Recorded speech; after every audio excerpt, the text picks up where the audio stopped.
حسام عبد المجيد احسن مدافع في مصر. هنعمل مقارنة سريعة من تشكيلة الأهلي والزمالك، جاهز؟ جاهز. المهدي سليمان ولا مصطفى الشوبير؟ هو مصطفى شوبير في الفترة الأخيرة كويس، والمهدي سليمان في الفترة الأخيرة كويس، وعمل ماتش امبارح هايل قوي قوي. فهو أنا لو أختار يعني ممكن أميل شوية للمهدي لأنه كويس، وزي ما قلت لك الماتش اللي فات واللي قبليه طلع بكلين شيت والدنيا حلوة معاه، فالمهدي. محمد هاني ولا محمد إبراهيم؟ محمد هاني بيديك ماتش وماتش لأ، ماتشين وماتشين لأ. محمد إبراهيم أنا شايفه طلع حلوة، فاكيد مش هقارن الناشئ بمحمد هاني، فانا هختار محمد هاني، يعني محمد هاني.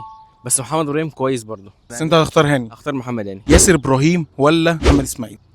ياسر ابراهيم خبرات، ومحمد اسماعيل برضه مقدم طوشه هايله قوي، فاختار ياسر. زملكاوي صح؟ زملكاوي. حسام عبد المجيد ولا هادي رياض؟ ما كملش. حسام عبد المجيد. حسام عبد المجيد احسن مدافع في مصر. بنتايك ولا بالعمري؟ بالعمري مش هقدر اقول انه مش وحش، لا كويس، بس بنتاج يتفوق عنه، فانا هختار بنتاج. محمد شحاتة ولا مروان عطية؟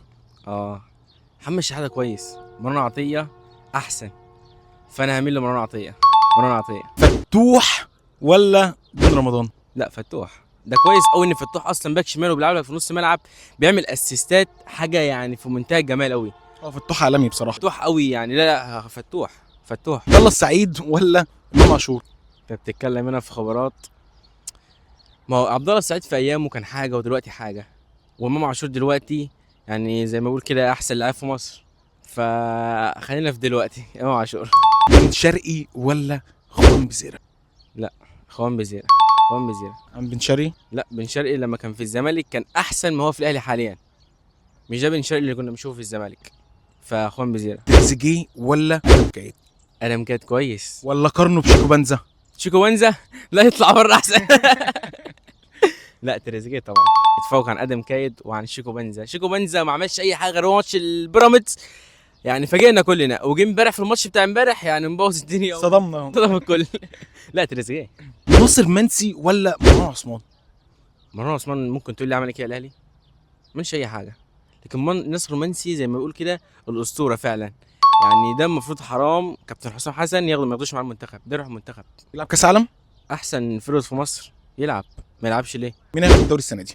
والله لو على الزمالك فضلت ماشيه زي كده لما كسبان اخر 8 ماتشات، مفيش حد اصلا حد عملها في الدوري، لو فضلوا ماشيين على السيستم ده فاكيد الزمالك هياخدها. لكن لو في اي حاجه غير اللي بيحصل اليومين دول، فيبقى في بقى يعني منافسه بقى الاهلي وبيراميدز والزمالك. يعني الزمالك يقدر ينافس على الدوري السنه دي؟ طبعا بالشكل اللي هو ماشي بيه ده يقدر ينافس.